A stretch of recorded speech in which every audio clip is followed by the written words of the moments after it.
Welcome back to Video Game News. As always, this is Goku-san DBZ. So with that said, enjoy the music of choice today. I chose indie music. So with that said, welcome back, and we're now in mid-August. Hard to believe already. There's a few things of info. First up, the Medium.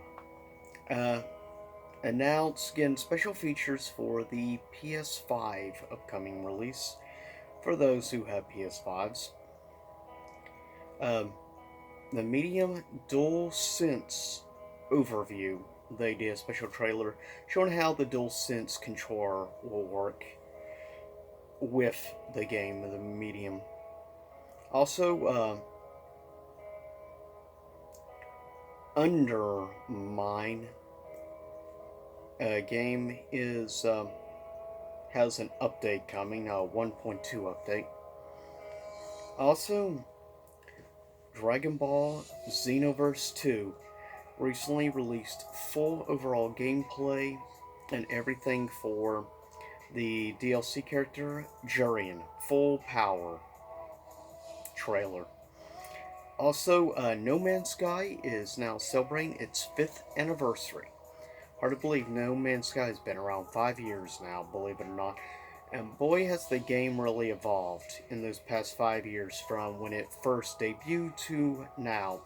That is a full, giant, self-generate, open universe type game.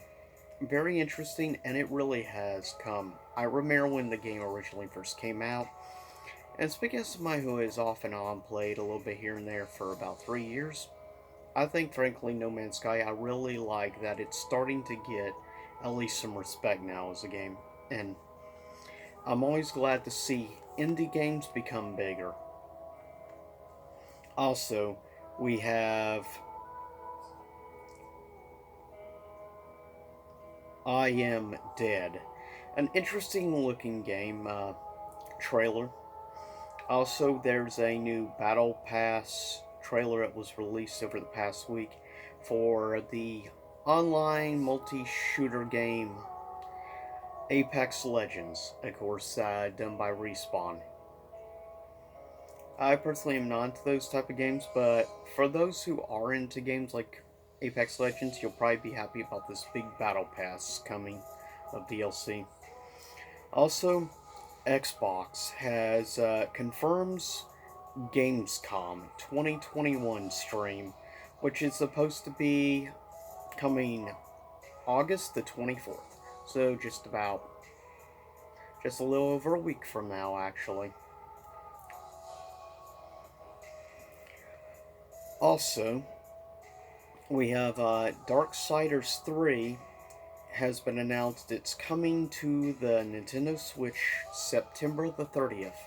Now, I'm curious how a game like Darksiders 3 is going, how it will perform on the Switch, because Darksiders 3 graphically and stuff is a pretty big game. So I'm just not sure how smooth it will run or what frame rate and everything. Since I've played a little bit of Darksiders 3, not a lot, Darksiders 2 is my personal favorite of the series. Also, EVO 2021 schedule, which has already started. Some of the tournaments, the finals, happen next few days. Or rather, this coming weekend, I believe. Here are the 5 games that have been officially announced for EVO 2021. Of course, now owned by Sony. Tekken 7, no surprise. It's done pretty well at EVO, and it was a pretty big success on the PS4 in sales numbers. So I'm not surprised. Most of these games are pretty much all multi-platform games, except for one. One is a Sony exclusive. But with that said, Tekken 7's been confirmed is doing a tournament thing. Street Fighter 5, the console exclusive. Of course, Guilty Gear Strive Skullgirl's second encore hopefully actually gets a chance this time to shine, since last year it did not, since last year was canceled because of definitely some specific reasons. And the last of the five is Mortal Kombat 11. Keep in mind, most of this stuff is online, which Tekken 7 has overall been pretty decent online. Not the greatest online netcode, but still pretty solid overall. Street Fighter 5 is like a 50-50, at least when it comes to like console, since people have modded the PC version. Of course, Guilty Gear is using rollback. Skullgirl Second Encore uses rollback, and MK11 more or less uses rollback. So at least 3 of the 5 are definitely good online. The other one, for the most part, majority of the time with Tekken 7 is pretty decent. Street Fighter 5 is the only 50-50 one when it comes to netcode. So, I am happy to finally see Skullgirl Second Encore making the cut for this year. Though it's a smaller group, and no surprise, no Smash this time. I expected this to happen. Also, I quickly mention Life is Strange Remastered collection for the Nintendo Switch has been delayed until 2022. So, for those out there who are big fans of the Life is Strange series. Also, Control, which is a pretty cool third-person action game. Um, it just announced that of like players and stuff, that Control has surpassed 10 million players, which is pretty impressive. So, needless to say, Control has definitely become a pretty big success story. Um, though, to be fair, overall, I'd say quality wise, it's pretty good. I still need to do like a full record playthrough of the game, and I will eventually. It's just my backlog is so long. Speaking of, I'm right now playing a newly released on Switch console, which has the ability to do like interacting and stuff. It's made by the developers and people behind Journey. So I'll definitely look forward to giving my opinion on that game in a future game review. But it is pretty much only on PC, mobile, and also consoles-wise so far only exclusive to Switch. But it has overall like 100 million registered players. So that's quite impressive. Um, also, Shadow... Rather, yeah. Shadowverse. Here's like a couple of games like Metacritic scores. You have Shadowverse Champions Battle, which is, I believe, exclusive to the Switch. It has an 82% user or critic score. No user score as of yet. Also, Assassin's Creed Valhalla, The Siege of Paris DLC expansion. PC has a 69% critic score. PS4, question mark, because no info yet. PS5 has a 74% critic score. No user scores on anything. The Xbox One and the Series S/X also question mark, because they have yet to be released. So far we only have numbers for PC and PS5. Also, we have the announcement of Spelunky 1 Plus 2 is arriving to the Nintendo eShop the 26th of this month. So, for you indie platformer fans like myself, you can look forward to this coming. Spelunky 1 and 2 are both coming. Also, uh, it's being rumored that there's going to be remastered versions of 3 big Grand Theft Auto games, supposedly coming from Rockstar. There's talks that there may be a remaster coming for GTA 3, Vice City, and San Andreas. Now, for me personally, I'm not the biggest GTA fan, but as I've said before, Vice City is my personal favorite, though I still like 3 for what it is. Here's a few deals, just a few here and there from a few different things. Here's some Xbox deals. You have Far Cry 5 for $8.99. You'll have Far Cry Primal, the Digital Deluxe for $11.54. You have the Far Cry Collection, which is Far Cry 3, 4, and 5 for $22.49. Um, Also, Mortal Kombat 11 special bundle, Mortal Kombat 11 plus Injustice 2 for $34.99, which is a pretty good deal. And you get the ultimate version of Injustice 2 in that bundle, as well as I think like the main DLC and stuff also for MK11. So, given how much content you're getting, that's definitely a good deal. Also, Fallout New Vegas is on sale for $4.49. Assassin's Creed Valhalla for $39.99. Monster Hunter Iceborne for $29.99. And that, I believe, is the digital deluxe edition. Bee Simulator for $15.99. Then a couple of deals on the eShop going on right now. Scott Pilgrim versus the World for $12.99. Great beat 'em up.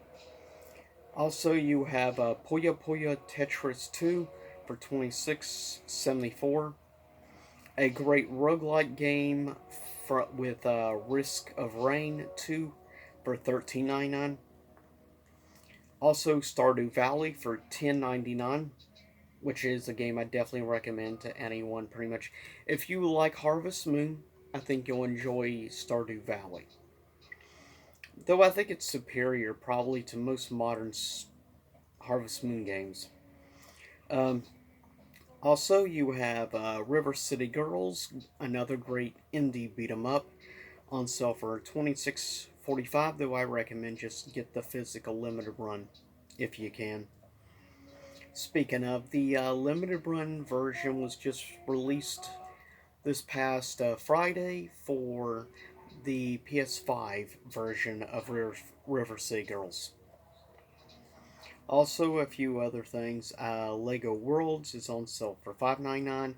Lego Marvel Superheroes 2 for $9.99.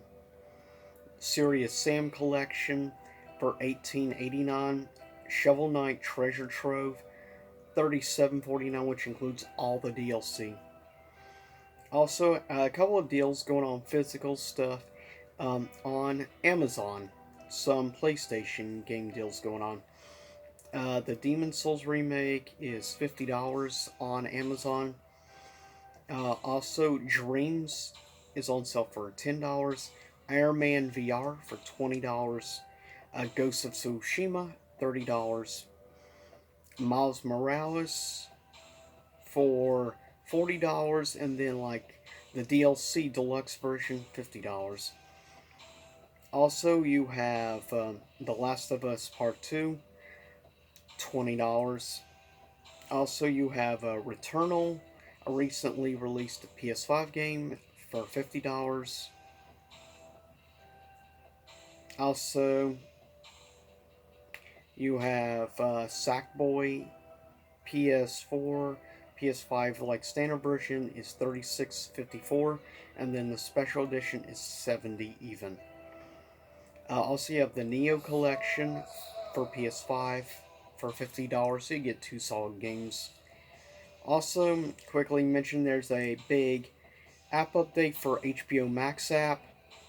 Also, Venom 2, Let There Be Carnage has been delayed until October the 15th.